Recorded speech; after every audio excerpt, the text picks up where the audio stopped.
Hello everybody, this is Mahadeva the Thunder Wizard. Forgive the noise, I'm washing my clothes, so that's the strange noise you're hearing over there.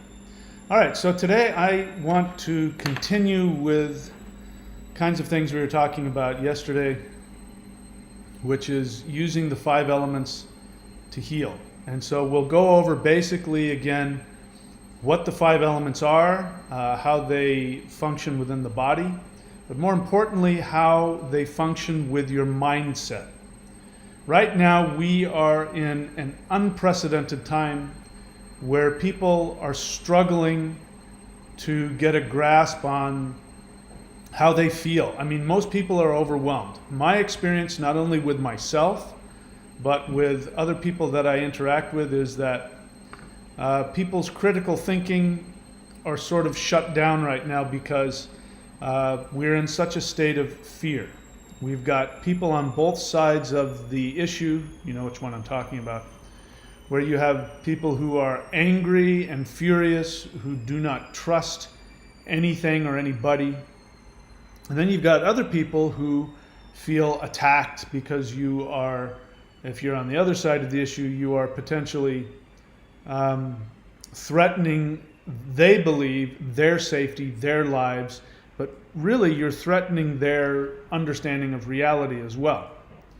So we're going to take a look at the 5 elements and how they relate to your thinking. So before we go any further, if you're new to the channel, this is a question and answer. If you have a question, write the word question with whatever it is that you want to ask, and I'll be happy to answer your question as long as it's if it's respectful. Over here, you see the 90-day challenge. Go to thunderwizard.com, click around until you see Warrior 90-Day Lightning Qigong. And I've just released the Lightning Qigong Distance Healing Certification. You can go to healingcertification.thunderwizard.com.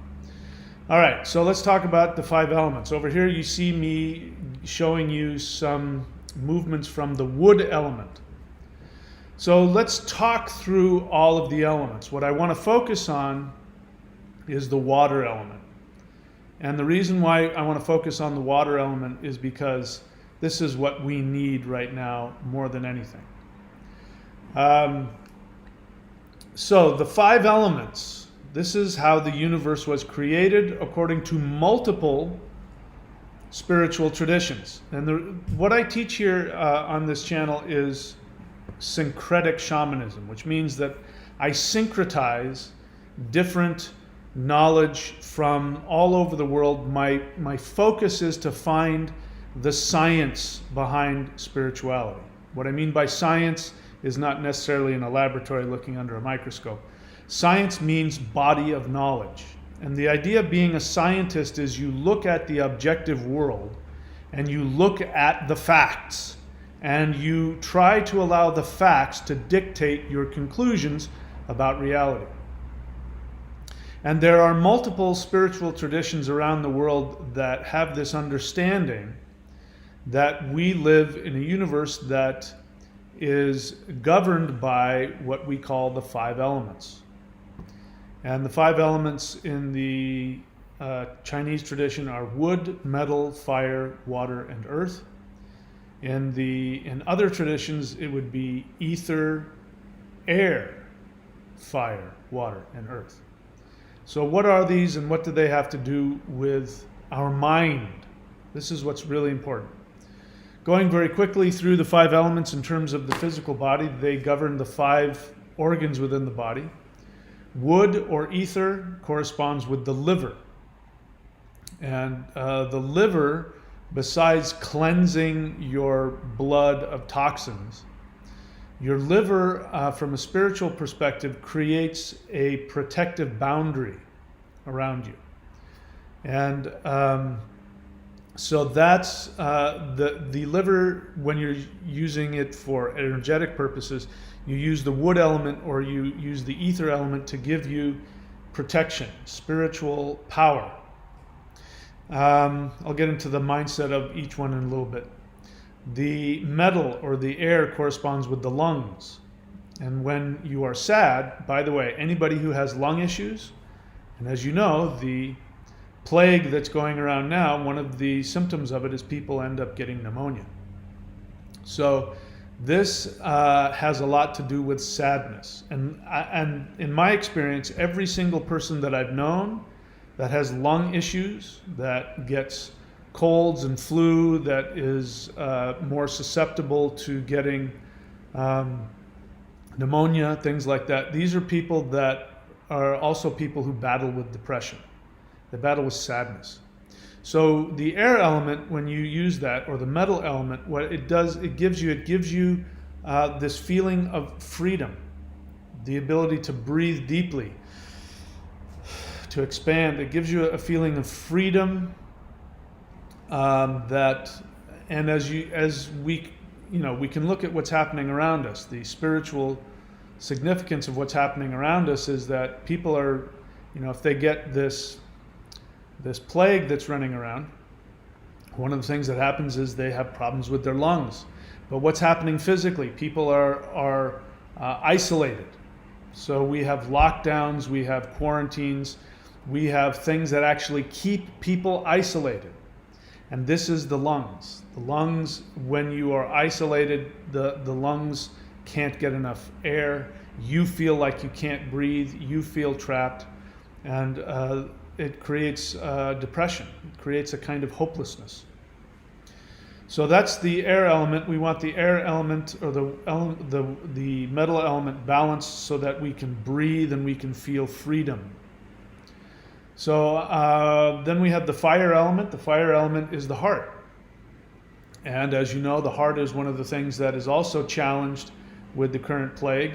Lots of people end up having myocarditis as a result of that. And the heart is the seat of the soul. We talk about that a lot. I won't belabor it, but this is where the lightning power exists. And when you're able to do these movements that you see me doing here, this actually releases the lightning within the heart. And this is what gives people the power to fight demons with their bare hands. It's the lightning that comes out of their hands, which is what is protecting the heart. The element for the heart is fire. This is your passion. There's a lot of anger going on right now. And what's really nasty about it is that there's a huge growing population all over the world of people who feel that they are not being heard. People who feel that they are being silenced. And this creates anger. And the more that you suppress the anger, the more powerful it gets. So definitely we have to find some way to pacify that anger, and that takes us to the water element. So the water element is the kidneys. And the kidneys has to do with receiving nourishment. So this is also my experience, not only with myself, but with people that I've known throughout the years, is that people who struggle with money, or people who feel they don't have enough money, what's the first thing they complain about? They have lower back issues. Lower back is the kidneys. And when you do not feel nourished, nobody has your back. Your kidneys are affected by that energetically, and that's when you have that, I have this stiffness in my lower back. I can't seem to get rid of it. Those are the same people who complain about not knowing how to get any money in their life. And so the water flows through you, and it's the water that brings the nutrients. It's the water that brings the nurturing power of water. I mean, without water, we die. So we really need the water right now to come in and pacify the anger. And we need to find constructive ways for us to communicate our anger if we haven't. And then we get to the earth. So the earth soaks up the water, and the earth is the digestive tract. It's the stomach and the intestines. And you'll find that people, for instance, people who have, say, for example, stomach cancer. So a Taoist would say, that person, the earth element is out of balance. And people who have that, I knew a guy who had that, he passed away, and he had difficulty comprehending things. like comprehending his place in the world, how things worked in the world. And so you find confusion. You find people who are uncomfortable and confused, and they literally cannot digest what is brought to them in the world. And so this is the earth element. The earth element gives you the power to understand, to comprehend. In fact, the sound for the earth is, one of the sounds is oh. And all across the world, when somebody gets something, doesn't matter what language they speak, they always go, oh. Means they get it. They understand, they comprehend, they can digest what is happening to them. So let's talk about the mindset. And it's important if you're doing the 5 element practices, if you go up here to thunderwizard.com and you go to the the Warrior 90-Day Lightning Qigong, I take you through what's called the 6 healing sounds, or the 5 element sounds, the 5 element breaths. And in that you focus on the elements, but you can also focus on the organs in the body. And so wood is important because wood is the creative essence. So the first thing that pops out of earth is wood. The tree pops out of the ground. The blade of grass pops out of the ground.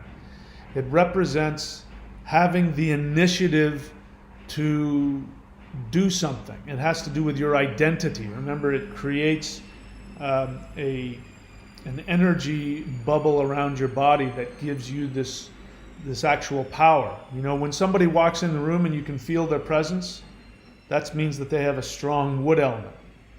And you know, you've been there where you can like feel somebody's behind you, and sure enough, somebody will be standing behind you, even if they're 20 feet behind you. You can feel it.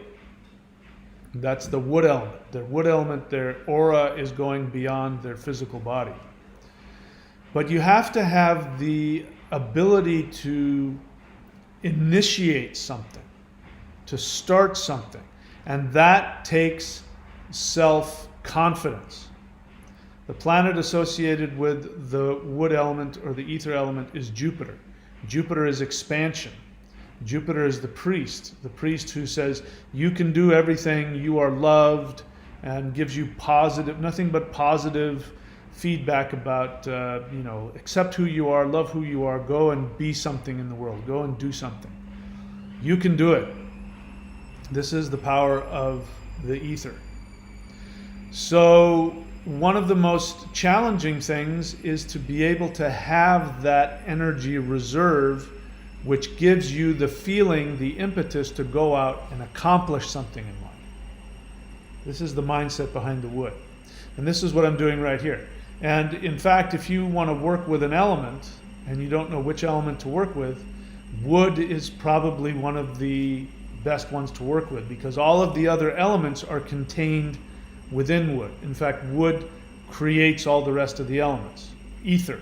This is why in Western magic, they don't know if ether is an element or if it's the pre-existing, life force thing that creates everything. Western magic is a little confused, that's why I don't follow. But the practices that have an unbroken connection into prehistory, which includes the Chinese, they understand that wood, the ether element, is actually an element. And it is from the ether that the rest of the elements come. When you look at the creation of matter, physical matter, from a spiritual perspective, it starts from emptiness. Emptiness doesn't mean there's nothing there. It means that there's nothing has been identified. It doesn't have any specificity. It's pure potential.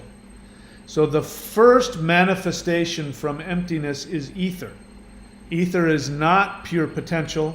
It is actually like plasma. It's the life force energy, but it is part of the manifested universe. But it is the petri dish from where everything else comes. It is the least dense of that which comes into physical manifestation.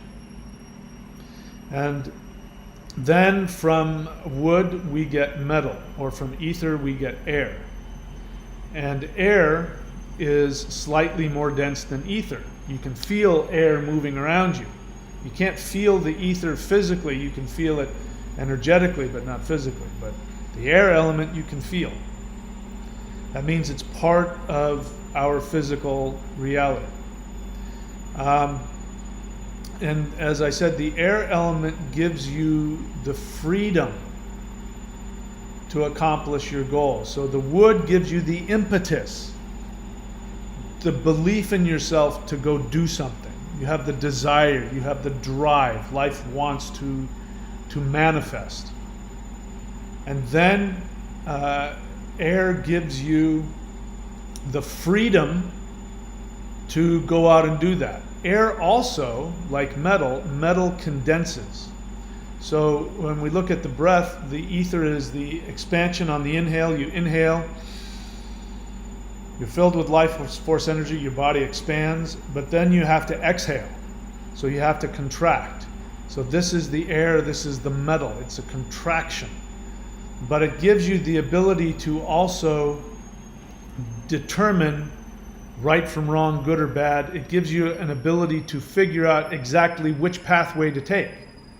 So the wood fills you with this impetus of feeling like I can do anything. I want to accomplish, but you don't quite know what. You're in all directions because it's expanding in all directions. And then the metal comes in and it starts to say, no, let's take this path. And it gives you the ability to go in a specific direction, and it gives you the feeling of freedom. Even though you're going down a specific road, you now have freedom to accomplish what you want. It gives you hope. From the metal, the next most dense thing is fire. And fire is purification. So the mindset of fire is the mindset of a warrior.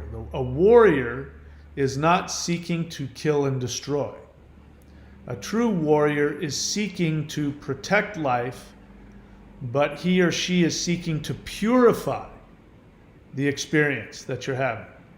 So a true warrior is a purifier. He comes and purifies. This is why warriors fight against corruption. The people who stand up against corruption and fight it.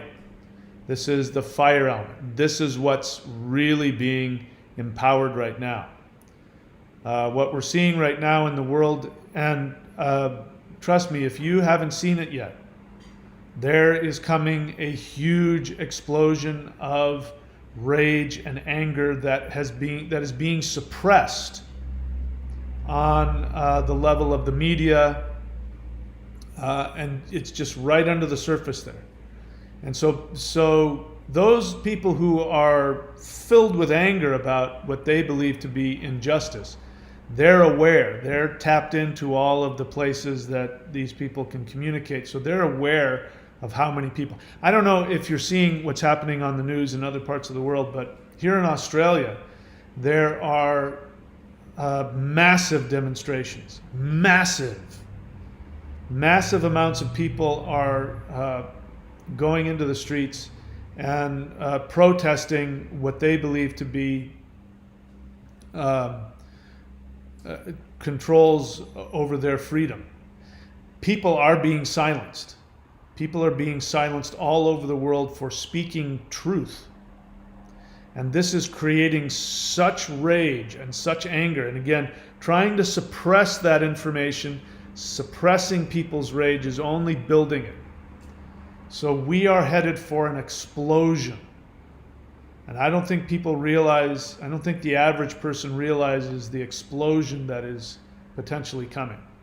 I personally do not want to see anything negative come out. I do want people to have the right to express their opinions and their feelings and their truth. So what will be helpful for you if you are struggling with this, if you feel enraged, if you feel suppressed, is to work with the fire element to be able to seek to purify that which needs to be burned away. And the focus is on purification, not on revenge, not on justice.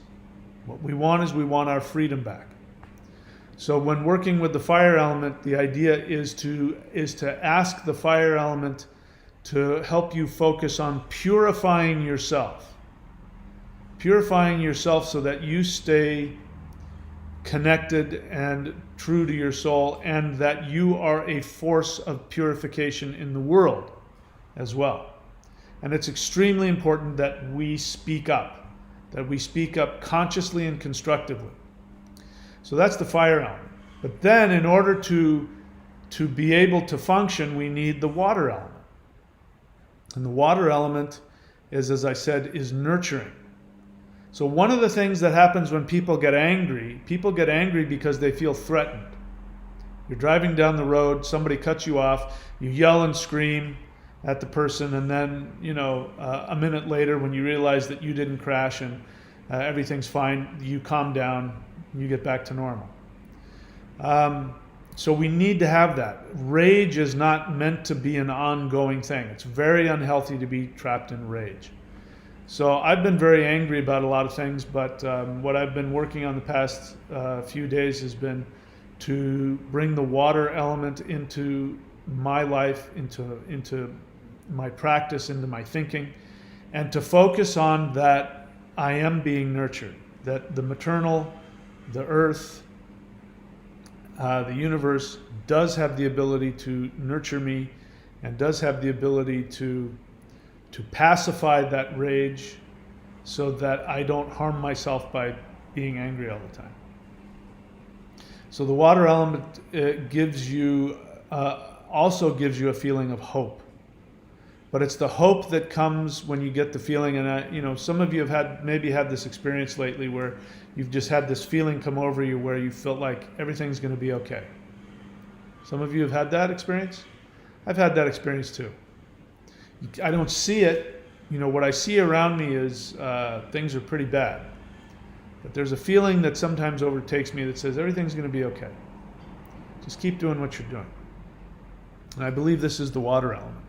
And then, after the fire comes in and burns up the weeds and the brush, the overgrowth that comes as a result of the wood, the wood creates all of this expansion. Then there's too much undergrowth. And so then the wildfire comes in and burns that off and then creates the ashes. And in the ashes are the nutrients that the soil needs, the earth needs, in order to create new life again. So then we have to, after we've gone through the purification process and we've gone through the water calming that down, then the water will take the ashes of the burnt wood, will take the ashes into the ground. And then those nutrients can go into the soil and then create new life. So from this challenge that we are facing, and I don't know how long we're going to see this, but for reasons that I can't talk about on this channel, there is a likelihood that we are not out of the woods yet, that what has happened has been to create a scenario where we're going to see in certain places in the world, we're going to see more of the plague. It's going to get worse before it gets better.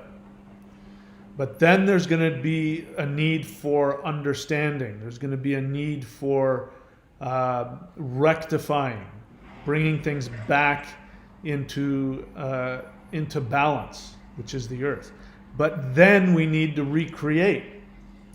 So if you're like me and you see what's going on in the world and you are worried for our way of life, if you're worried about democracy surviving, what has to happen is first this destruction of the old way. And what's happening now is what's coming to the surface is we're seeing that things were far more corrupt than we had thought. I know that's the case for me. A couple of months ago, I had an awakening to what was really going on based on facts that were undeniable. which showed me that things have been far worse than I had imagined for a very long time. But now this cannot be hidden any longer. This is being brought forth. People are becoming more and more aware. Every day people are waking up to the reality of what's happening around them. And so from that knowledge, if we do not let ourselves get pushed into extremes, if we stay true to ourselves, and if we do not allow corruption to press us down, to knuckle underneath the pressure, then what will happen is more and more people will become aware, and then the earth element will come and bring about a new world. We don't know what that new world is going to be like. So it's incredibly important that we do these 5 element practices. And those of you who are doing the 90-day challenge, I've already been teaching you how to do that. And what I found to be the most helpful is these exercises here. I've just uploaded the water element. There's only one more element to go. And once we have all 5 elements, then I will be charging full price for all of those 5 element practices. But if that's not something that you want to do, then take a look up here at the 90-day challenge. I've also released, I'm just now in the process of uploading those, the Lightning Qigong Distance Healing Certification. You can check that out. You can go to healingcertification.thunderwizard.com.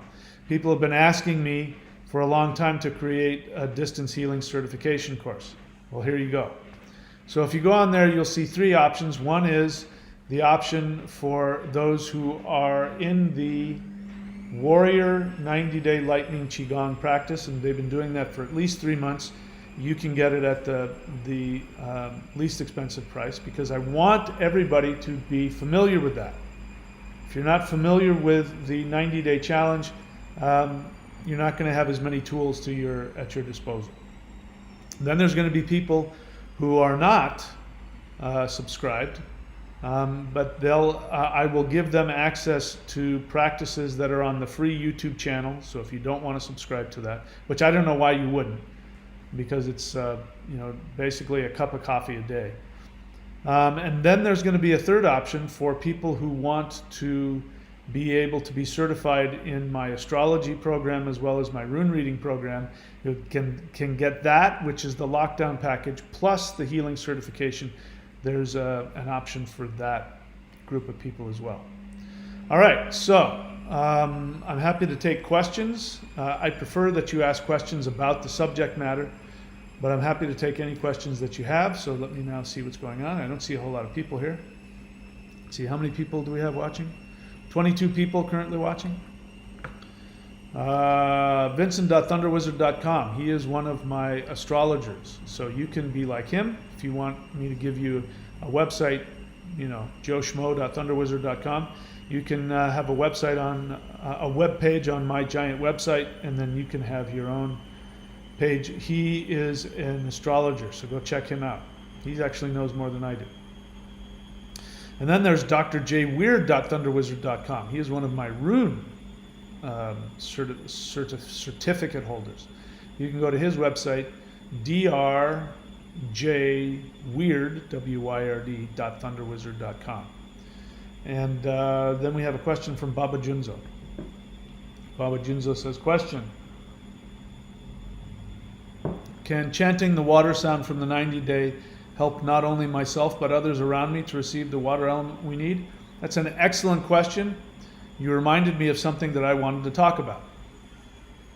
There's a way to do this practice which I am doing right now. So if you're like me, I am so overwhelmed by what I see as the tremendously dangerous things that are going on in the world.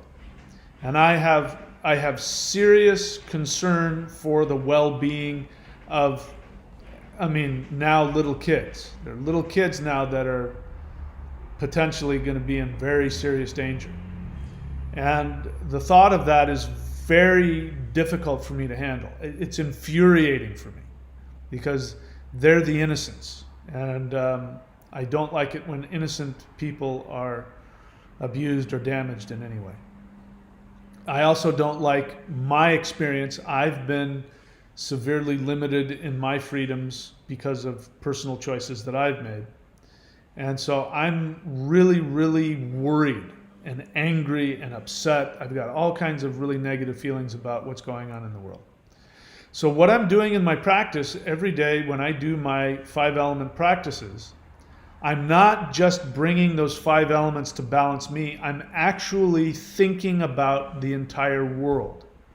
So you can do that for people. You could, if you wanted to just focus on children, if you wanted to focus on governments, if you wanted to focus on medical establishment, you could focus on whatever you want.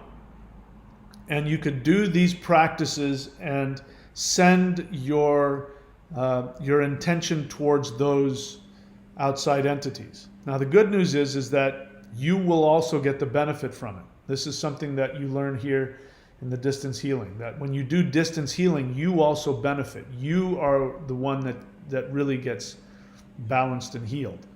But you can be completely focusing on something and somebody else and sending them that energy. And I think this is really what's given me some comfort, especially over the past couple of days. Past couple of days, I've really calmed down. I'm not waking up in the middle of the night grinding my teeth because I feel like I'm in some dystopian nightmare. And when I think about the absolute psychopathic, narcissistic destruction that there's got to be thousands, if not tens of thousands of very powerful people who are choosing to damage other people. They're consciously choosing to bring death to people. There's no way around that when you understand the facts. In fact, it's the most difficult thing. The people that I talk to, so I have a few friends that I'm talking to who are part of the narrative, part of the mainstream narrative. I was part of the mainstream narrative up until about 10 weeks ago. And I'm still talking with some of these people, and I myself and they are saying the same thing, which is, I can't imagine that many people who are wanting to hurt and kill so many innocent people. I just can't get my head around that. And that stops them from seeing the unavoidable truth that's looking them right in the face. They will deny the truth that's right in front of their face, not because it doesn't look logical. I mean, it's clearly logical. It's that emotionally, it's like, I can't accept the fact that there are that many people consciously wanting to harm and kill. That doesn't make any sense. And when you have that experience and you realize that yes, there are thousands, if not tens of thousands of people who are consciously willing and wishing and working to create damage and death to millions of people. And then on top of that, there are the people who are afraid, who are part of the problem. They don't like it, but they're afraid, so they go along with it. And then there are the people that can't possibly believe that that's true, so they go along with it just out of the sheer denial of it. I just can't believe that. And so they believe two things at once. For example, if I go to a store and I buy a computer and the guy at the store tells me all the things that my computer will do for me and how it will fix this and take care of that and be the most amazing computer I've ever had, and I take it home and I turn it on and it doesn't work. And then I call him up and I say, hey, the computer doesn't work. He says, oh yeah, I know. Well, that's because your next door neighbor didn't buy it. Well, I don't understand. I bought it. It's supposed to work for me. How is it that it doesn't work for the guy next door? Well, yours won't work until he buys it. If he buys the same computer as you, then yours will work. So you go to the guy next door and you say, hey, you are screwing up my computing time because you haven't bought the same computer as me. You need to go buy my computer. And then my computer will work. And he says, wait a minute, your computer won't work unless I buy the same computer as you? Yeah. But you realize that doesn't make any sense, right? I mean, the guy at the store told you it would work, right? Yeah, and he showed you that it worked, right? He demonstrated it? Yeah, and it worked in the store, and it works on paper, but when I try and take it home, it doesn't work. So you have to get one, otherwise mine won't work. This is the kind of mindset that people have, and they don't realize that they got 1984 double speak going on, that they're in a state of cognitive dissonance among themselves. And this is where we're at, and we can do something. I can't go on to CNN or to MSNBC. They won't listen to me. If I try to go on YouTube right now, and if I don't speak in code, they'll shut my channel down. It's a very real thing. We're being censored. So the only option that we have is to talk to each other and then to send out this energy on the spiritual plane. So to answer your question, Baba Junzo, absolutely you can help others around you. You can make that your focus. Catherine Lopez question, are sinus issues related to the lungs? By the way, I currently have the plague. So, Catherine Lopez, go to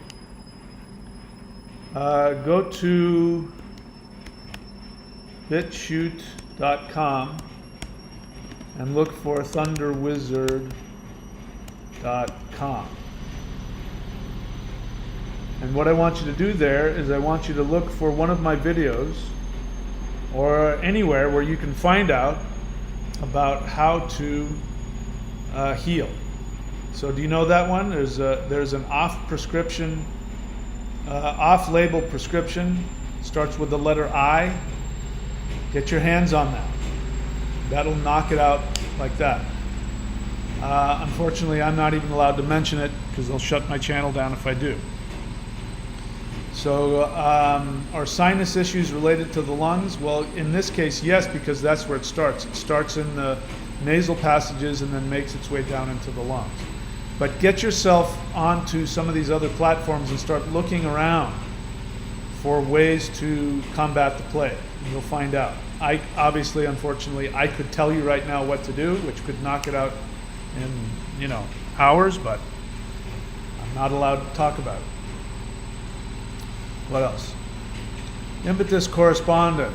Is there, by the way, forgive me, I'm washing my clothes, that's what that noise is. Impetus correspondent question, is there a difference between critical thinking as you have taught us and the scientific method? Critical thinking is critical thinking. The scientific method is a form of critical thinking. A true scientist says, I want to understand how things work. So I'm going to come up with a hypothesis. I come up with a theory. It's not proven. I don't know if this is the case, but here's what I think is going on, but I want to know the truth. And then they go and do an experiment. And then they look at the data. The data is the facts. It's the figures. It's the, you don't impose upon that. You look at it, and the objective reality tells you what the truth is. Now the problem is that if you go into an experiment with an agenda, in other words, if you want to prove that all blonde-haired people have smaller brains, if you go into it with that agenda, then you're going to end up cherry-picking blonde-haired people with small heads, and you measure their heads and you go, yep, blonde-haired people have smaller brains. So the first thing that scientists have to do, which is the same that critical thinkers, is you have to start from the awareness that you have emotional agendas attached to all of your assumptions. This is, again, when I'm talking to people who are bought into the mainstream narrative, we almost always clash on what's really going on, and I say, hang on a second. We have to understand that each of us is operating from an assumption. You believe that the mainstream narrative is telling you the truth. That's your assumption, right? Yes. So that's why when you talk to so-and-so or you hear Rachel Maddow and she says that some off-label prescription is horse manure, you go, well, I saw it on the news. And she tells me that's how I know. I know it's a fact because she told me it is. Well, your assumption is that she's telling you the truth. Your assumption is that she wants to tell you the truth. Now, if you have a different assumption, then when I listen to Rachel Maddow tell me that horse manure is actually, that a medicine is actually horse manure, then I'm not going to believe her, because my assumption is she's been paid to lie to me. So science is the same thing. The scientific method, the true scientific method, starts from the awareness that human beings are flawed and that they have emotional attachments to their beliefs.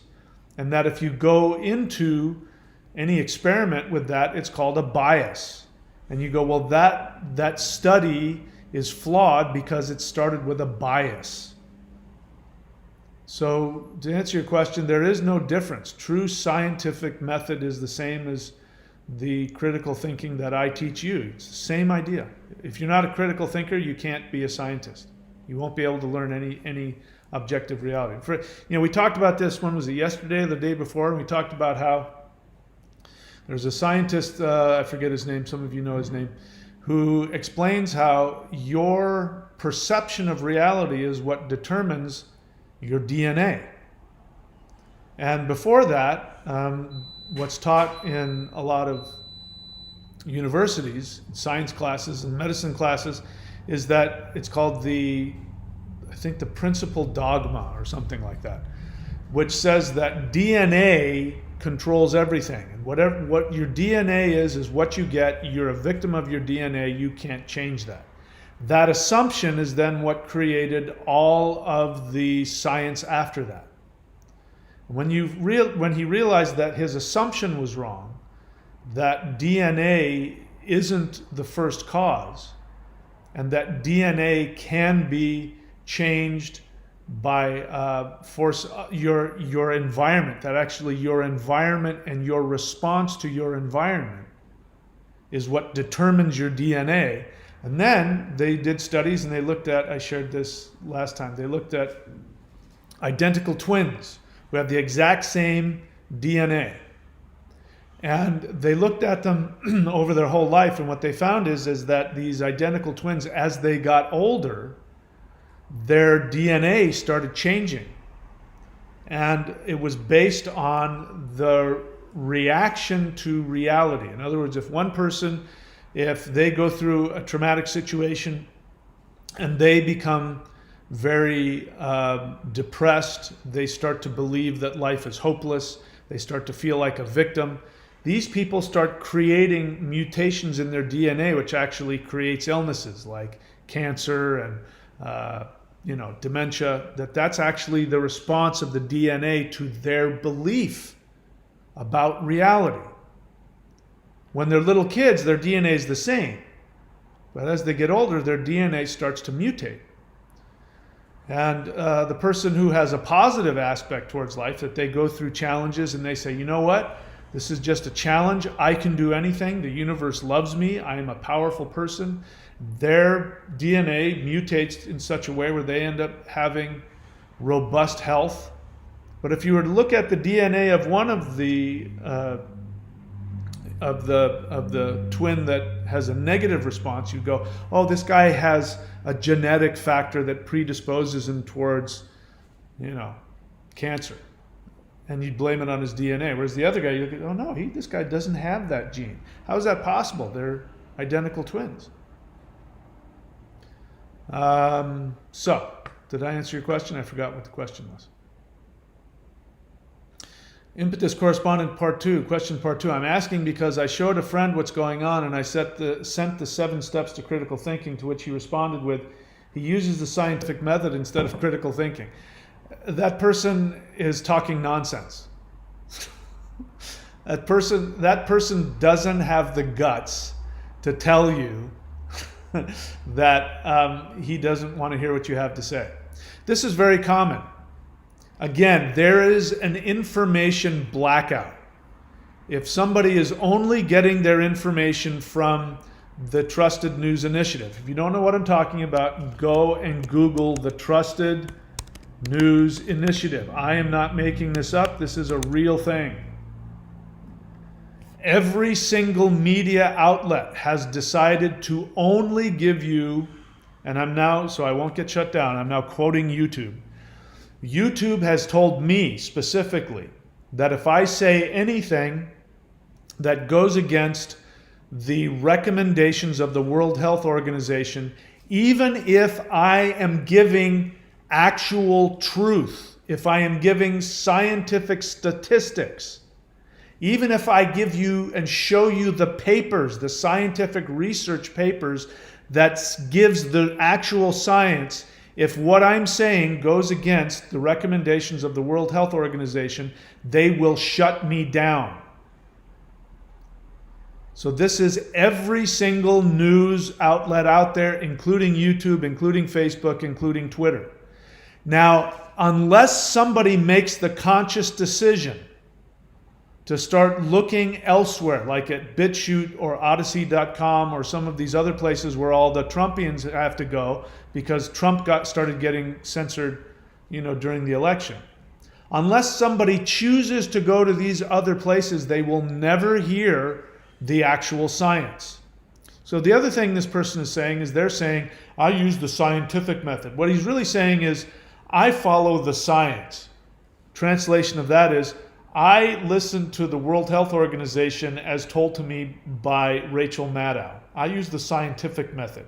In other words, he's saying, you don't believe in science because that's the propaganda. I could give you videos if you click on, there will be no shortage of news channels that will say, we follow the science here. And what's with those people that aren't following the science? That's what your friend is saying. Your friend is saying, I follow the scientific method. What he really means is that he has a very limited source of information, and his assumption is that that information that he's getting from Rachel Maddow and CNN and Reuters and BBC is actually science. When you've got actual scientists out there whose names I can't even say, because if I say their names, they are the most accomplished people in their fields, the most published scientists, researchers in their field. And if I mention their name, I get shut down for it. So that's what your friend means by that. So you're wasting your time. Don't even waste your time talking to him, because here's the thing.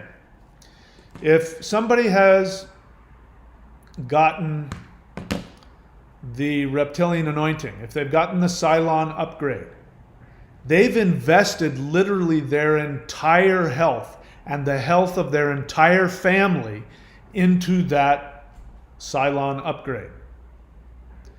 Do you think that they're going to want to be told that, oh, by the way, you just poisoned yourself and you've now made yourself more vulnerable to harm your family members? Do you think they're going to want to hear that? They're not going to want to hear that. They're going to go flip on CNN. They're going to go flip on MSNBC. They're going to go read the FDA. They're going to go to those sources that are going to tell them, no, you are protected. Don't be afraid. We have protected you. Do what we tell you to do. If you're like those other people, you're not safe. This is why, it's really important to not have an emotional agenda.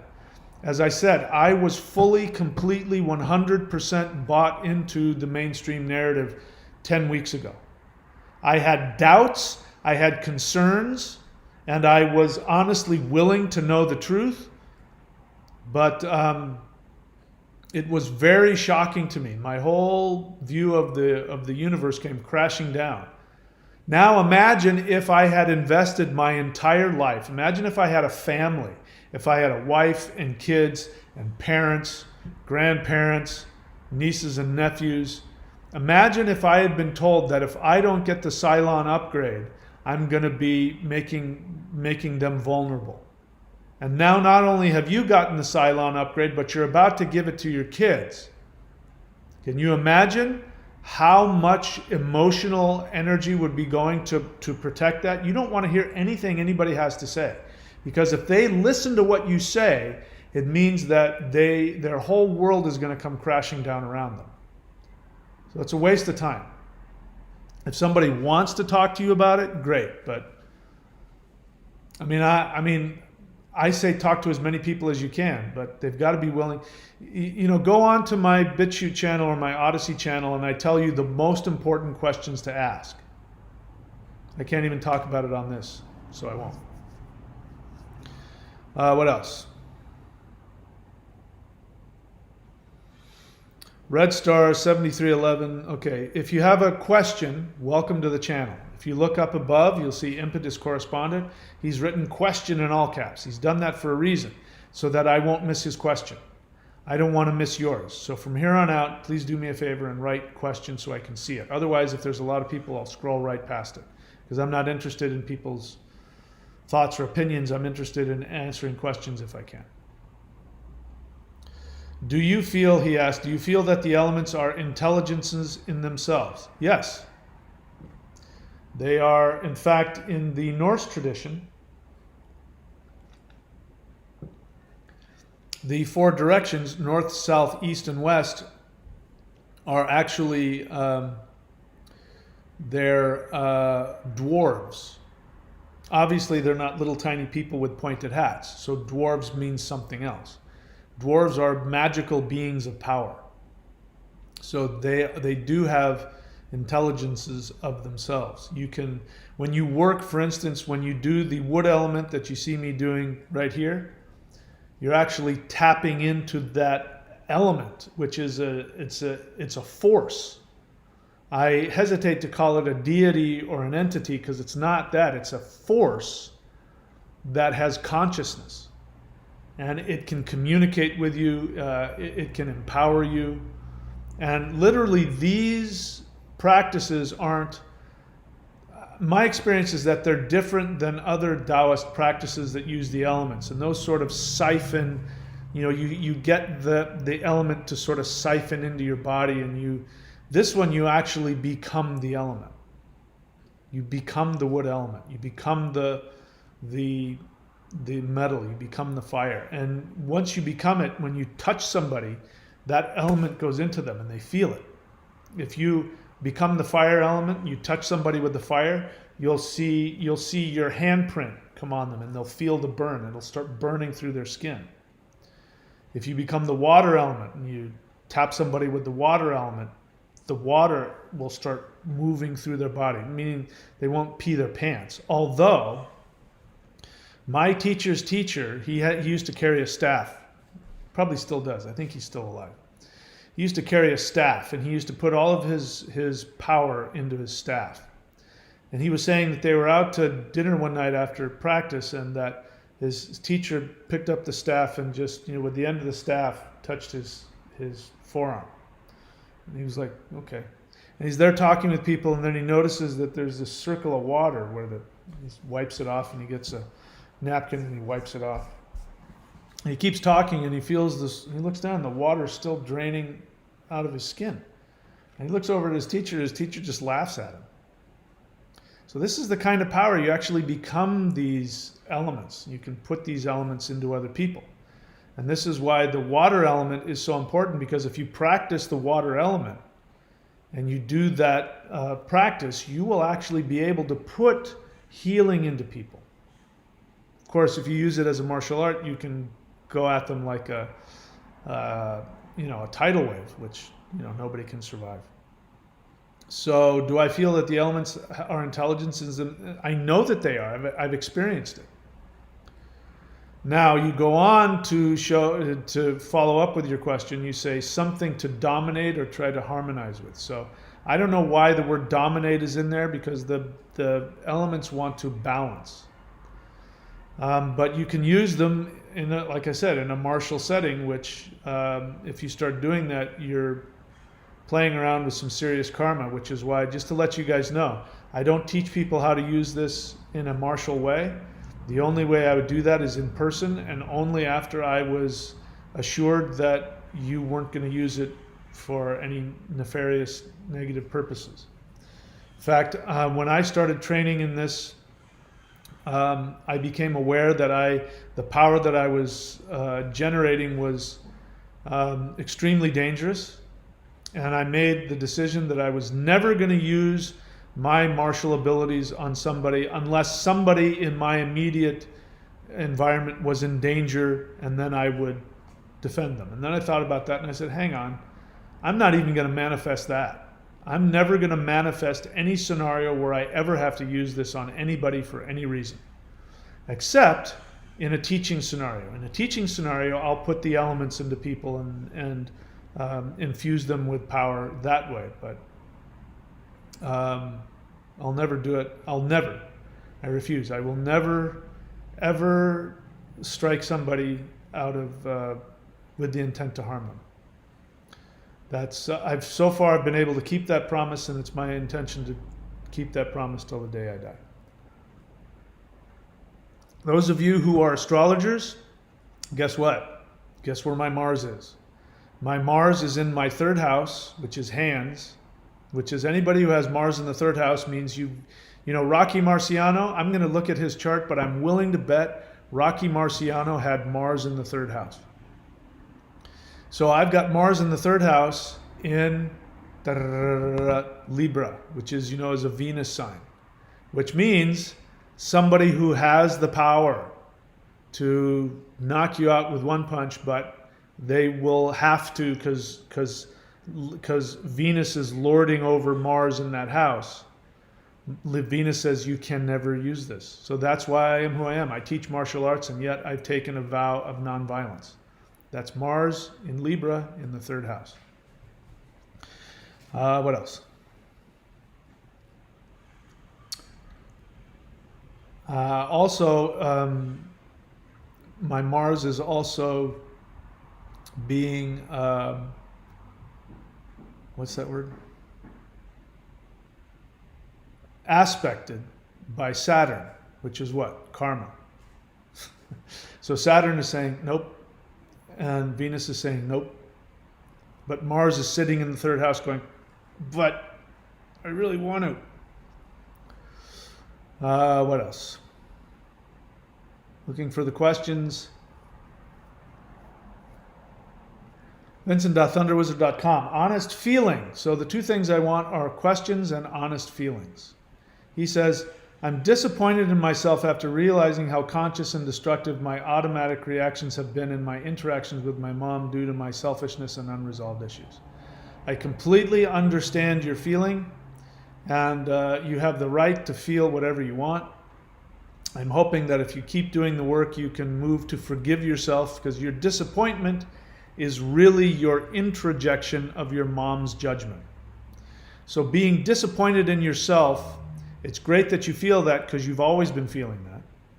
But it's really as a kid, you learned to take your mom's projections and make them your own. And then in order to feel safe and loved, you beat yourself up beforehand. So it's sort of like walking around with a sign going, look, Mom, I know you're going to beat me up, but I've already beat myself up, so it's okay. And so that disappointment is really about that. Imagine if you know, as me, I'm not disappointed in you. You were doing what you had to do, and I'm not disappointed in you at all for coming to the realization. And imagine a little 4-year-old coming up and saying, I'm disappointed in myself because I wasn't perfect. You would say, you are perfect. You were doing the best you could. I'm proud of you. It's so great that you know this about yourself. So I encourage you to have that attitude. Try and have that attitude towards yourself. Go talk to your 4-year-old self and give yourself a big hug and say, look at how amazing it is that you've survived under these conditions. And look at how conscious you are, that you're willing to take a look at yourself. What a conscious, evolved, a powerful person. And what a testament to your soul, that your soul said, I really want to learn to be more conscious and aware. So I'm going to choose a mom that's going to really give me that lesson. And that's really the greatest gift of your mom is teaching you how to love yourself in a way that you couldn't have learned any other way. So you can go give your mom a kiss on the cheek and say, thank you for being such a great mom. She won't know what the hell you're talking about. She'll feel better and you'll feel better. And you'll have paid off some karma. All right, Baba Junzo, honest feeling. I feel concerned because my brother has told me today that he is tired of hearing about the plague and the reptilian anointing. In case you don't know what I'm talking about, go to my Odyssey channel and look for the code words. These are things I can't say on YouTube or they'll shut me down. He says that his brother is tired of hearing about the plague and the reptilian anointing to the point where he says he wouldn't care if it killed him. I don't know what to tell you. It's an honest feeling, and I would be a hard thing to hear as well. This is the lesson right now. The lesson of the plague and the lesson that the reptilian horde is bringing upon us is we must learn to be self-individuated. This is the lesson. People who aren't individuated, when they know better, some people don't know any better. Some people just go along with what they're told, and there's no reason for them to think otherwise, and so they do what they're told. They don't know any better. There are some people, and I just had this experience just a couple of days ago, somebody who knew better, who had not gotten the Cylon upgrade. And he knew better. He knew that it was dangerous. He knew that it was poisonous. He knew that it was ineffective and it didn't work. But because his boss, and he had this job that from my perspective, he doesn't need to work for that guy. He could do that himself. He could create his own business. And even if he did, he could find somebody else that would give him the exact same type of job. There's no reason for him to knuckle under. It's just a nothing job. But because his boss told him, if you don't get the Cylon upgrade, I'm going to have to fire you, he knowingly went and got himself the Cylon upgrade, knowing that. And the worst part about it is how disappointed he is in himself. He knew better. Some of those of you who didn't know better, you didn't know any better. That's okay. We all make mistakes. But the worst part is the shame that he has beating himself up for acting against his own, consciously acting against his own best interest. And the point the reason why that's important is because that shows his unconscious association, I know enough about him to say, with his mom. That's his mom. He's trying to please his mom. And he had the opportunity to be tested by that when his boss came and said, you get the Cylon upgrade or you're not going to work for me. He could have said to himself, you know what? I trust in my soul and I trust in the universe, and this is obviously a sign that I'm going to be making more money somewhere else. So F you don't get to tell me what to do with my own body. I'm going to do what I want. And he failed his own test, and that's why he feels such shame, because he disappointed himself. But even if you do that, even if you disappoint yourself, it's okay. I mean, you can turn things around. That's the great news about the 5 elements. Don't stop doing the work, because there's always hope. Always. If you're still breathing, there's always hope. But the test is you must be self-empowered. You must follow your own soul. It's not about anything anybody else tells you to do. It's about you listening to your own heart, your own soul. That's the lesson. That's the test right now. All right, what else? Samantha, that's not a question. Mr. West, that's not a question. Okay, that's not a question either. Zeralath, question. What if Mars is in the 11th house? My will can get easily distracted. Why is that? Why do you go to that negative place so fast? I don't know why you came. Are you saying that you feel distracted? No, that's not what Mars in the 11th house means at all. Mars doesn't get distracted. Bear in mind that Mars has laser-like focus. If anything, I'm in a situation where I could get distracted because my Venus wants everything to be copacetic, and my Mars wants to go punch people in the face. Literally, Mars in the 3rd house, my hand in the 3rd house makes me want to go fight. And Venus says, no, everything's fine, everything's beautiful. That could potentially confuse me. So it's not so much the house as it's what sign is it in? The sign is like a spotlight. So my Mars is sitting in my 3rd house, which is my energy. It's also bravery, as you can tell. I mean, once I know what my thing is, as you know, I mean, I'm outspoken. Third house is also speaking your truth. As you can see that. I tell my truth. I don't care what it costs me. And I don't care what people think. If I'm going to tell you the truth and you don't like it, not my fucking problem. My problem is to tell you the truth. You don't have to like it. It's whether you like me or don't like me. That's Mars sitting in the third house. What was I saying? So it's sitting there wanting to do that, and then Venus in the sign of Libra is shining down a spotlight. So it's trying. The spotlight is trying to influence the planet.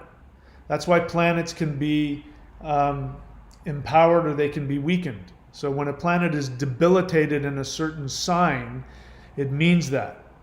It means that it's in a sign, and I think Mars is debilitated in Libra. I'm not sure. But it just means that the energy that's coming on it is opposite its nature, and so it feels debilitated. It feels disempowered. It's not actually necessarily the case. That's just an overview. That's why some planets, if you put Mars in Aries, for example, or Mars in Capricorn, then the light that's shining on it, like for instance, Capricorn is hard work.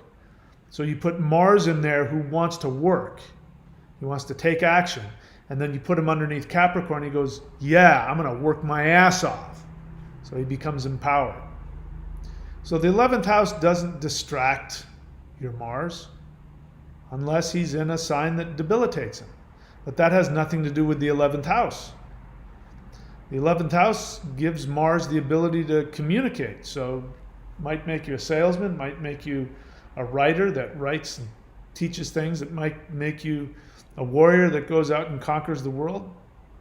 What's concerning me is how fast you went to the negative. That concerns me.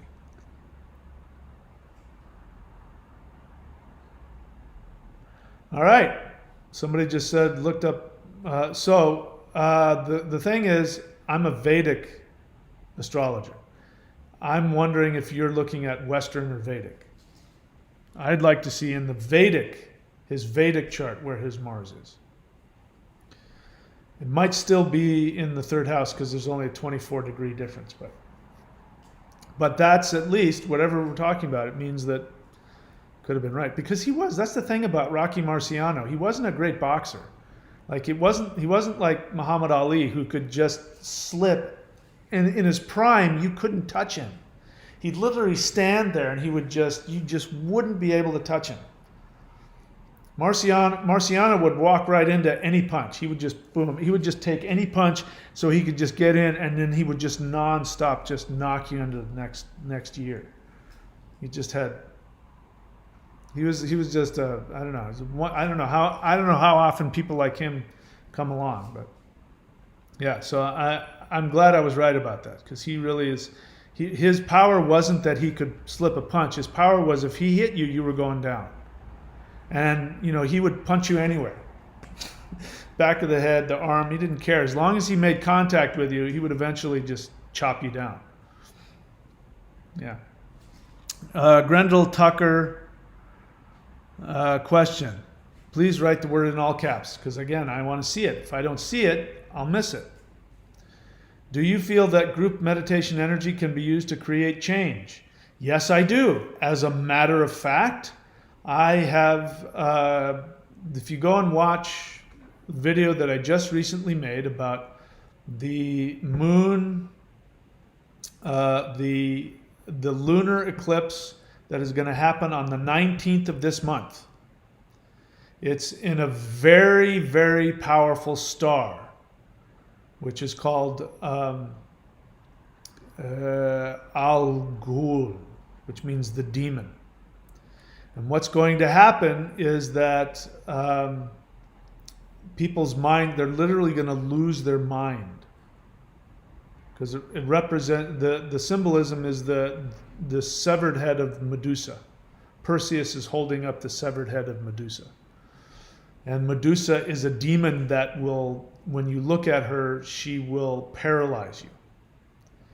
And so this has to do with people literally losing their mind over being paralyzed. Sound interesting? There's going to be who knows what will happen. There's going to be, at the very least, some protests. So that power is going to be stimulated, which means when you go through a lunar eclipse, it means people's mind gets blocked already.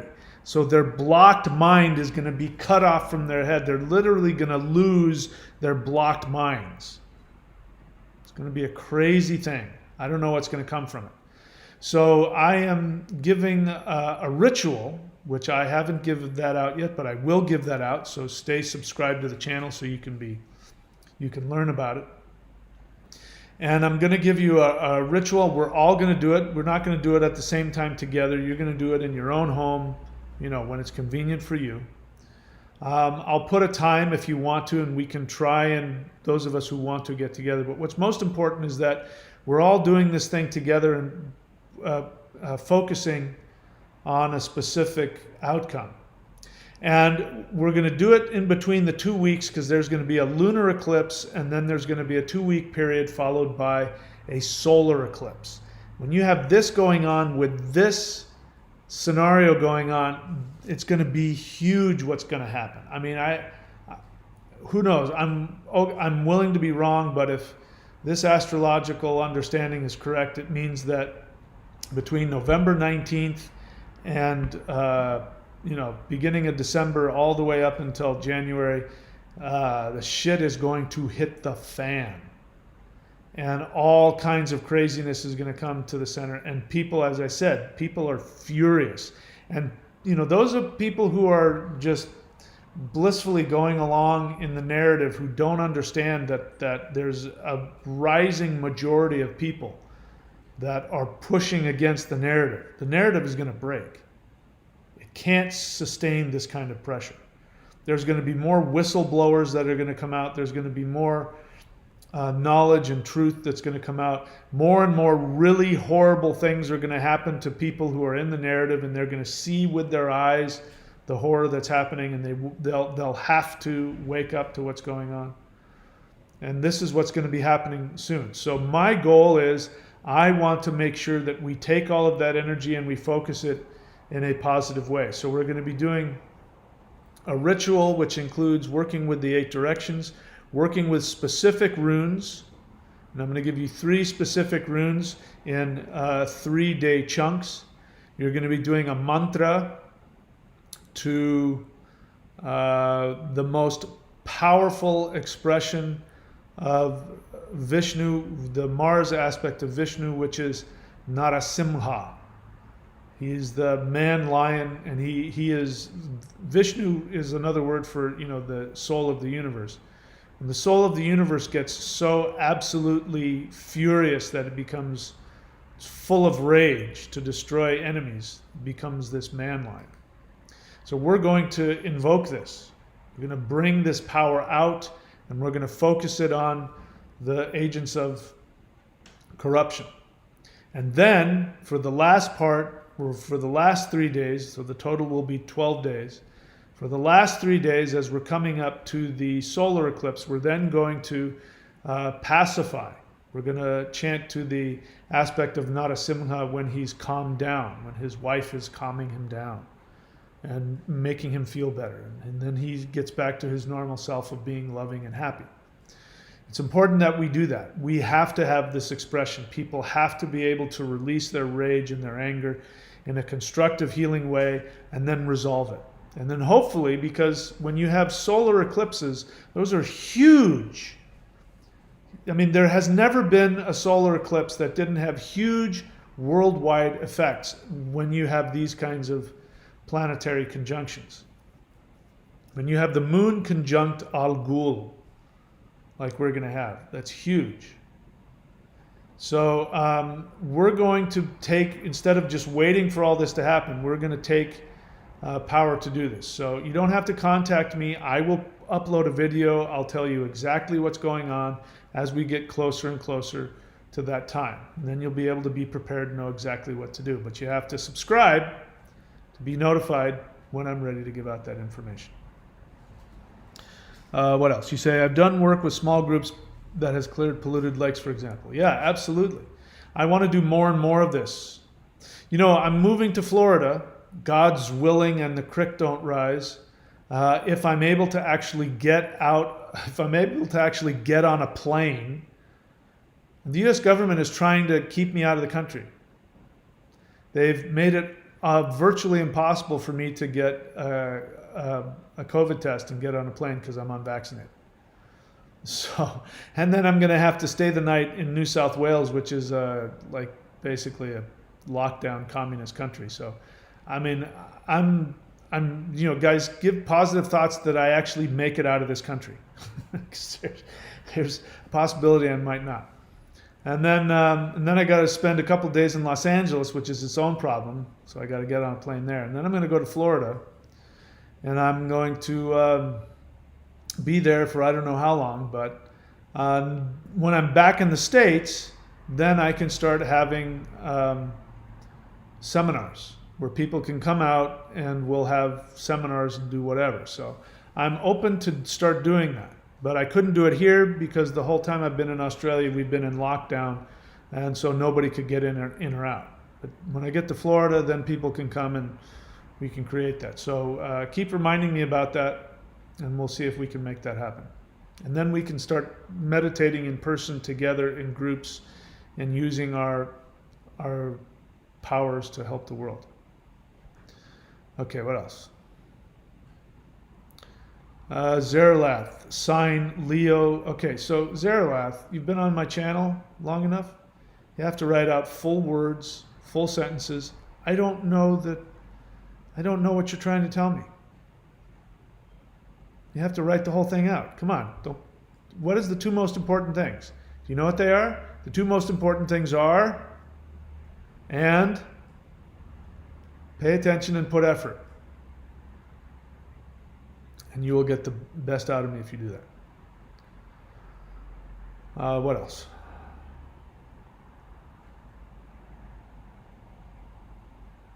Olivia Rackley, thunderwizard.com, your thing got hidden. Let me see. You say, let me unhide it. My Vedic astrology readings are currently on sale for 25% off if anybody would like a reading. Awesome. You can go to Vedic.thunderwizard, excuse me. You can go to Vincent.thunderwizard.com to get a reading from him. Olivia Rackley question. So if the metal element is related to the air element, it's not related to the air element, it is the air element. In Western system, is that why the symbol of air element tarot card is swords? Exactly. In fact, I don't know what it is, but somebody shared with me that the word sword actually translates into air. Something like that. Yes, that's why. Grendel Tucker, you mentioned Kali Yuga. We're not in Kali Yuga anymore. Kali Yuga ended in the 1700s. We are in Dvapara Yuga. Dvapara Yuga is half and half. So you have to look at yugas like seasons. So there's been a huge mistake. That's why the majority of people think we're still in Kali Yuga. Because there was a mistake made actually during Kali Yuga, where people came up in India came up with this. They tried to figure out when the yugas were, and because they were in Kali Yuga, their minds were clouded and they made bad calculations. So the yugas don't go Kali Yuga and then you go right into Satya Yuga, into paradise. It doesn't work. It's not linear like that. It's circular. So what happens is you go to Kali Yuga, it's like this. Here's the darkest point, here's the lightest point. So you make it all the way down to Kali Yuga and then you turn around and you come back the other way. So we did that. That was the Dark Ages. So literally, the Dark Ages, we call it the Dark Ages in Europe, even though we didn't know there was such a thing called Kali Yuga, which means the time of darkness. The Dark Ages was actually Kali Yuga. In fact, the middle of the Dark Ages was in fact the middle of Kali Yuga. And Kali Yuga was in the Piscean age. And what is the symbol for Pisces? A fish. What was the symbol for Christianity? A fish. These things don't happen for no reason. So we're no longer in Kali Yuga. In the 1700s, when the mythology of ancient Greece and Rome started to become popular again, and there started to be this humanist movement. This was when we came out of Kali Yuga and we started going through the Industrial Revolution. But you have to look at yugas like seasons. So it's not like one day you're in the middle of winter and then the next day you're in this beautiful warm springtime. What ends up happening is as you get towards spring, the winter like goes back and forth, and you'll have a couple of warm days, and then a storm will come in, and then you get into spring, and then you'll have some warm days, and then another storm will come in, and it'll be freezing cold. You might get some snow, and then it slowly balances out, and then you get into the middle of the spring, you get into the middle of summer. Same thing happens with the yugas. We're not in Kali Yuga anymore, but we'll make advances, and then a big storm will come, a big Kali Yuga storm, and we'll go back into the darkness. So we're in that right now. It's like sometimes even before you get into like the most beautiful parts of the spring, what ends up happening is just before that, a winter storm will come through and dump some snow. And then the next day it'll be warm and all the snow will melt, and then from then on you never have any cold days. This might be that. We might be in the end of that, where this might be it. You know, what's happening right now. That's my hope anyway. What else? Baba Junzo question, can the 9 knots ritual help empower the November 19th ritual? Yes, we're going to be doing a version of that. To answer your question. Zeralath, honest feeling. I went negative. Oh, because I asked him, why did you asked me some question about your chart, and I found it to be really negative and self-defeating. And you said, I went negative because I regret my failures as a paid artist. I'm looking to do it right or change my desires. Yeah, so it's an honest feeling, so I can't judge that. That sounds like something you and I would need to talk about. So if you wanted to purchase a session with me, I could help you with that.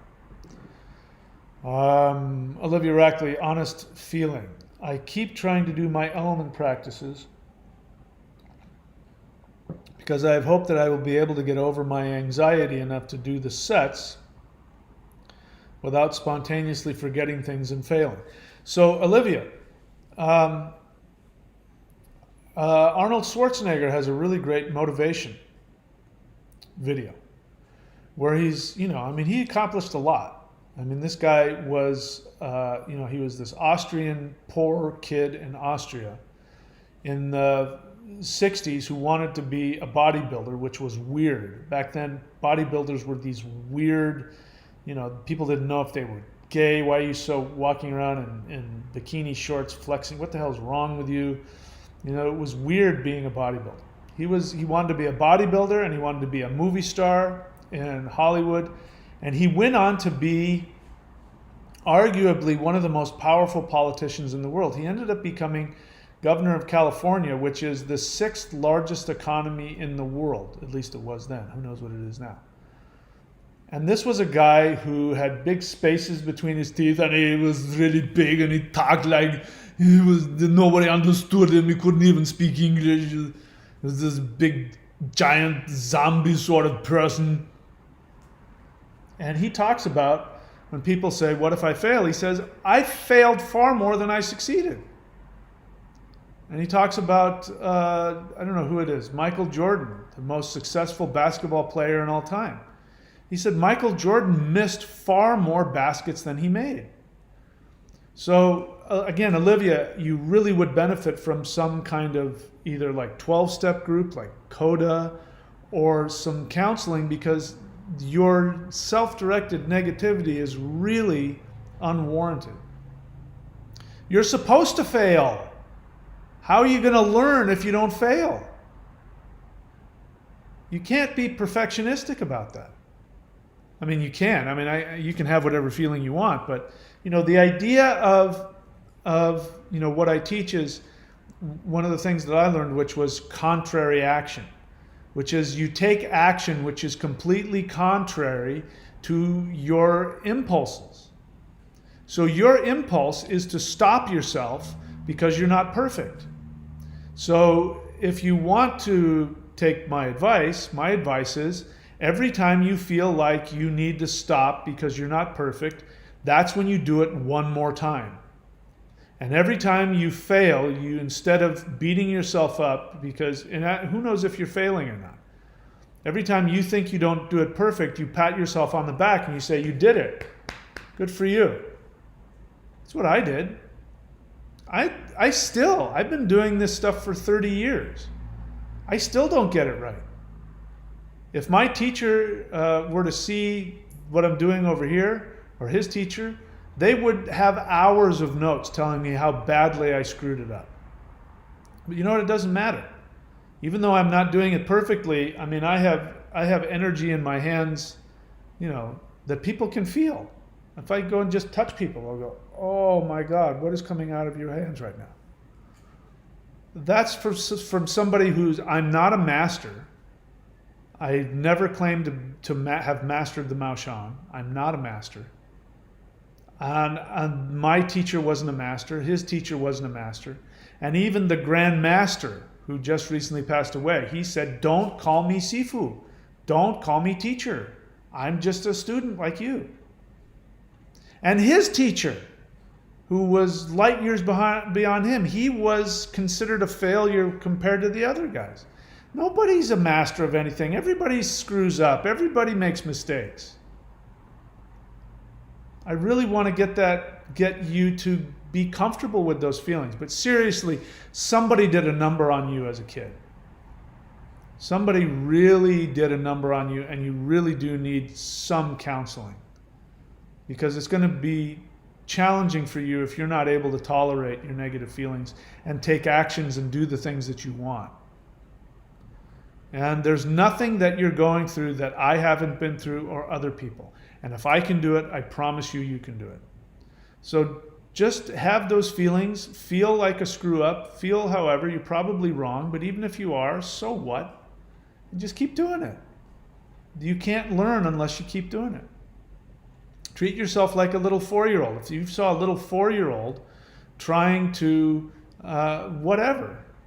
put blocks together, and every time that they made a mistake, they would just walk away and cry, you'd say, it's okay. It's okay, keep going. Why can't you do that for yourself? You deserve it. This is really the most important thing.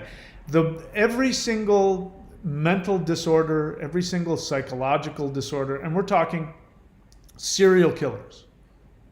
Serial killers are serial killers for one reason. They have shame that they cannot tolerate.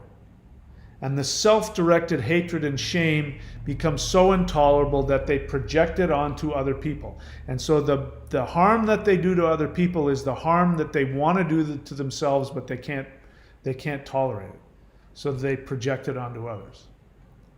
And that's the same thing that you and I feel when we're not perfect and we don't do it right. We beat ourselves up. The only difference is the degree. The shame that you feel is the exact same feeling that Jeffrey Dahmer felt. It's just that he had a much more explosive expression of that same feeling of shame. So every time you have that negative feeling, just know that it's because somebody didn't reflect back to you who you were. You deserved to be told that you just deserved to exist. I've shared this story before. I'll share it again. A woman died of cancer. She was in a coma, dying of cancer. She passed out, left her body, died. Her body died. She went off to heaven. And the moment that she left her body, she was surrounded by this energy. And this energy made her feel that, oh my God, I'm loved just simply because I exist. I have value simply because I exist and I'm consciously experiencing reality. And then, of course, she talked to her, I think her dead father, and et cetera, and then was told, you got to go back. And when she came back, she knew that she was going to heal. She got back in her body, woke up, body was riddled with cancer. She's on death's door. And she knew she was going to be fine. And then all of a sudden the doctors are watching all of her tumors just completely disappear. And it's simply because of the message that she knew that because she existed, and for no other reason, she was lovable and she had value. And that feeling of I deserve to live simply because I exist is the most powerful thing. And that's all that any parent can give to a child. Your parents didn't give that to you. And I'm very sorry that that happened. It's very sad and very tragic. So there's really no reason to beat yourself up for anything. And let me tell you something else. These sets, because you're talking about doing these sets here, it is impossible to perfect them. It's impossible. There is nobody that's ever existed who can get them perfect. They can get closer and closer and closer to perfection, but nobody ever achieves perfection because these are infinite. There's anybody who practices this stuff, and this is why every single master has said that they're not a master, because it's true. Nobody can master this stuff. It's impossible. And all you have is comparisons. If I work with somebody, they're going to see me and they're going to see the stuff that I do, and they're going to, maybe not all of them, but some people are going to think I'm a master. They're going to want to be at my level. But it's only comparisons, because compared to them, I know a little bit more than they do. And that's it. That's all anybody can say is, if I have some mastery, it's just because I'm just a couple steps ahead of you. But I'm no different than you are. So if I can do it, Olivia, so can you. What else? Zeralath, clarity. Apologies. At the time you asked what sign my Mars is to answer the question of my distraction. You said, where'd it go? So your Mars is in Leo. Your Mars is in Leo in the Magha Nakshatra, and you're worried about being distracted? My ascendant is in Leo in Magha Nakshatra. Do I look confused? My moon is near there. Do I look confused? Distracted? Your Mars is in one of the best places it can be. Your Mars is a fucking stud. He's in the sign of Leo, which is the sign of the king, which is the sun. The sun and Mars are best friends. No two planets are more friendly with each other than Mars and sun. And in Magha Nakshatra, which means great and powerful. It's one of the reasons my name is Mahadeva, because Magha and Maha, same vibration, means great. So your Mars is doing just fine. Again, why the hell would you have such a negative experience of yourself when your Mars is in such a fabulous sign? Couldn't have much better placement than that.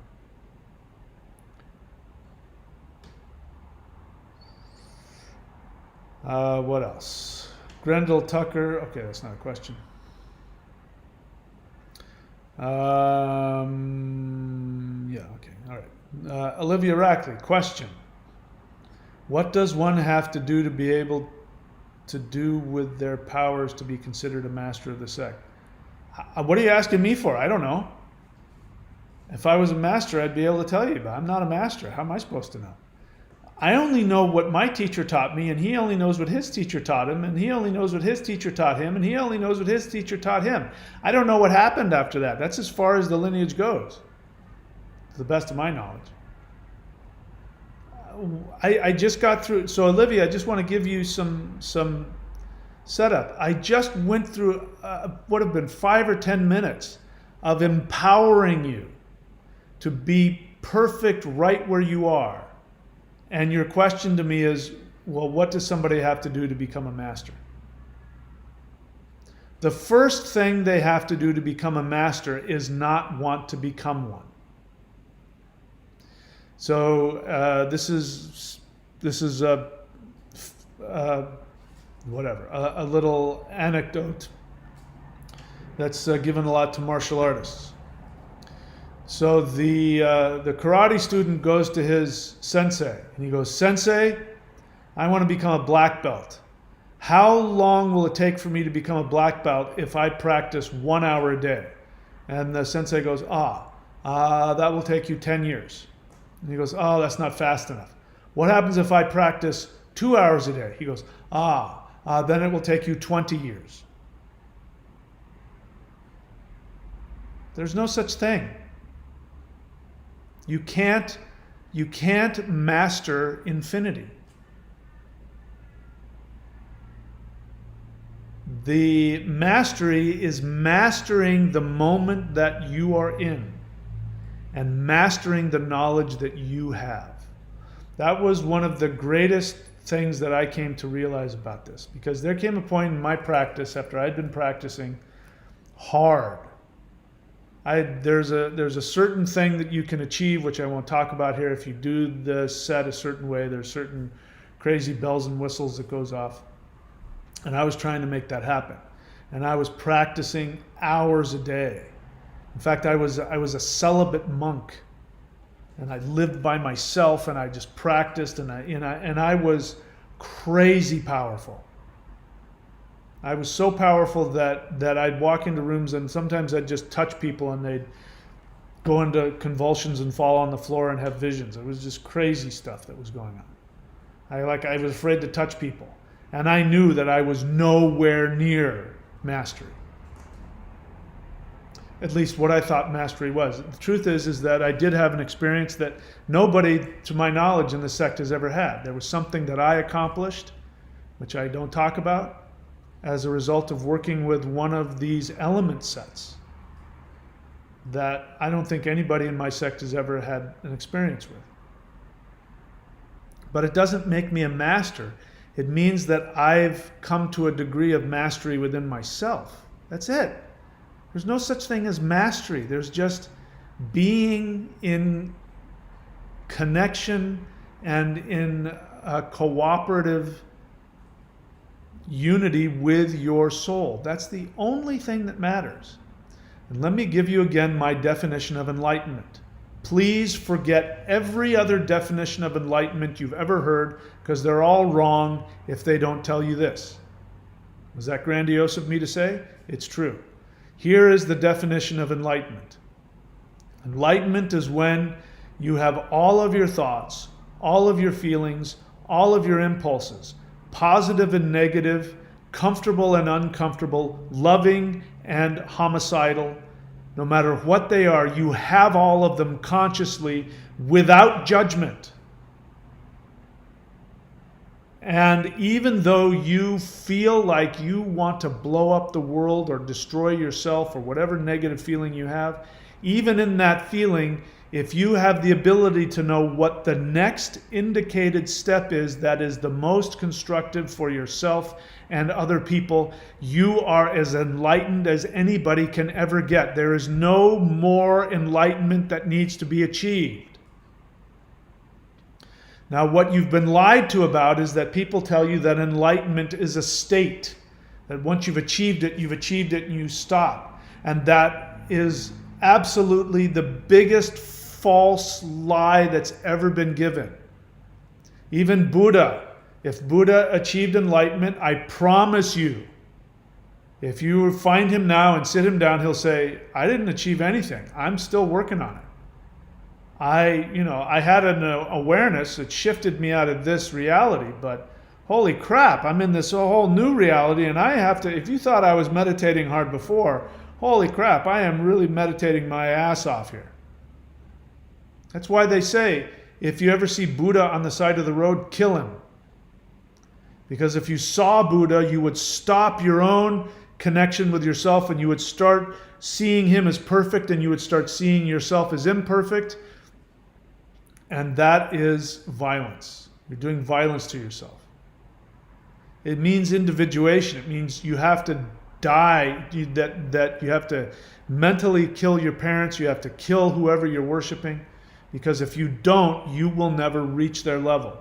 And your level is to go beyond them. You know, the word Sifu in Chinese, I understand the way it's translated is father teacher. And this is why I say, you know, with all the respect that I have to teachers that I've had in my life, I won't mention them, but there are teachers that I do not consider them Sifus at all. And the reason is because a true Sifu says, I want you to be better than me. I'm going to give you all of my knowledge so that you will be better than I am. And that is my hope for this tradition.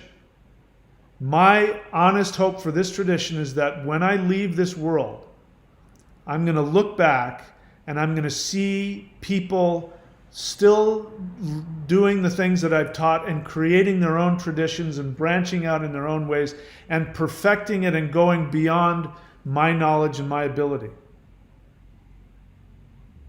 So a Sifu is not even a master. A Sifu says, I haven't mastered this. I want you to master it.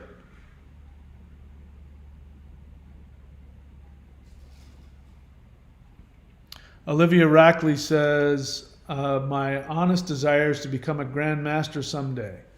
Why? I'm not judging it, but why do you need that to do that? If you look at pictures of Lao Tzu, right, you see drawings of him.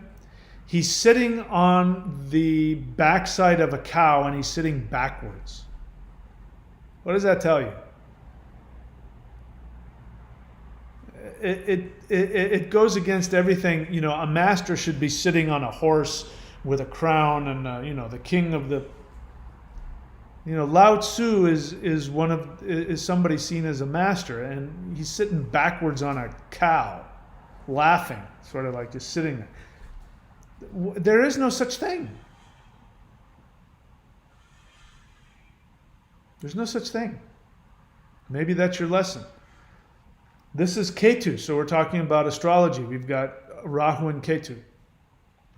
Rahu is your obsession, your drive, your desire. It's what brings you into manifestation. Ketu is what brings you out. So Ketu is truly the god of death. And when you look at somebody's chart, wherever Ketu is sitting, like you're hearing me say all this stuff about there's no such thing as masters, it's all nonsense, it doesn't exist.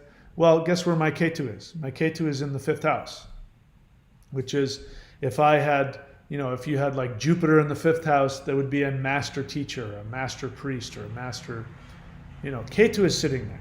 So Ketu says, I did this before. It's nothing. It means nothing. I've experienced that. As I said, I was trying to get to this level that I had heard about, that I knew that my teacher's teacher and his teacher had accomplished in this. And so it's a very specific thing that happens, and I wanted it. And then and bear in mind, I had my teacher, and I had only heard stories about his teacher. And I thought that if I could just meet his teacher, everything would change, and his teacher would love me, and then he would teach me the truth, and my teacher's not teaching me enough, and I had this vision of him being this.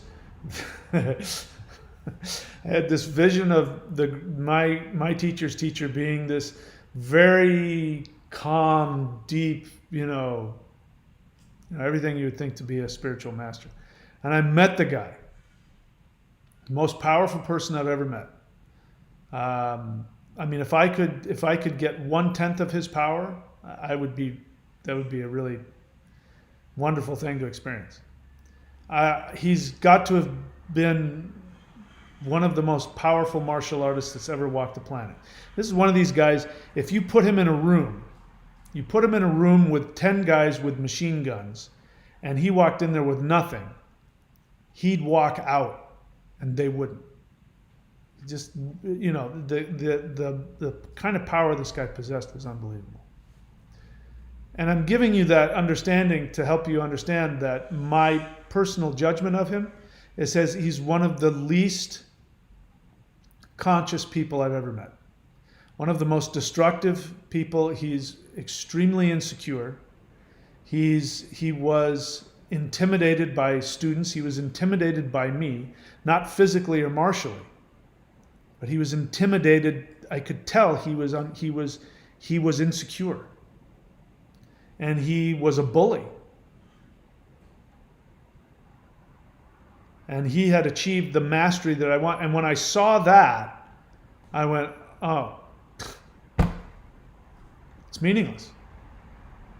I mean, and at that point I realized the only thing that mattered was love. That when I compared him to the grandmother down the street that is happy and bakes people cookies and, you know, just loves everybody unconditionally, I said, she's the master. He's some guy who's dealing with a lot of insecurity. And his lesson is that when he achieves all that power and he's still insecure, he's going to finally realize this power is meaningless. And I came to that, I said, it's meaningless. So that's why I teach all this stuff, but I don't try and master it anymore. It doesn't matter. It's not going to make me happy. So Olivia, your being a Grand Master is not going to bring you what you think it's going to bring you. I'm not telling you not to become a Grand Master. Please go do it. The world needs them. But if you think that it's going to make you happy, you're wrong. It won't. K2 says that the only thing that matters is the spirit, and that everything is an illusion. Everything is a delusion. Even spirituality. You put K2 in the 9th house, you have a monk who could care less about any religion. You put K2 in the 5th house, which is where mine is. The 5th house is ancient knowledge, rituals. So what am I? I'm a syncretist. There's no such thing as the right or the wrong ritual. It's all nonsense. That's why I don't believe in gurus. Every guru is at best a student and at worst a fraud. Every single one. Any guru in the world who says, I have achieved enlightenment, come and sit at my feet, you should run from that teacher. That teacher is either deluded or lying or both. That's why you have so many gurus who end up becoming narcissistic abusers. I mean, we could go on. I mean, I can name a couple of dead people. Yogi Bhajan, sexual abuser. Osho, absolute drug addict and a fraud. Carlos Castaneda, total, complete fraud. But they were master teachers. But they believed it. They believed their own nonsense. So there's no point in becoming a Grand Master unless that makes you happy. And then that's all you get out of it. Okay, there's your little badge. You became a Grand Master. Good for you. Then you're going to go, you know what, that's meaningless. Next life, I think I want to be an earthworm, or I think I want to be that. You know, you're not going to care because it doesn't mean anything. What else? Nothing else? But here you say, my truest desire. Great, then you should follow it. But let me ask you this question. How are you going to become a Grand Master if you can't allow yourself to make a mistake?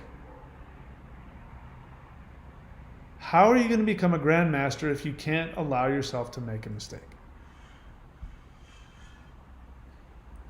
Because the only way you're going to learn is through your mistakes. That's the only way it works. All right, that's all. I don't see any more questions. I'm done pontificating. So you can check out my other platforms. Unless, don't go there if you don't want to be frightened out of your gourd. If you don't want to know what's really going on in the world, don't go there. You can go to bitshoot.com or you can go to odyssey.com and look for me, Thunder Wizard, DOTCOM, thunderwizard.com. All right, and Again, just to remind you, we have the Lightning Qigong Distance Healing Certification. You can go to healingcertification.thunderwizard.com. We have the 90-day challenge, which is where I teach you the Lightning Qigong.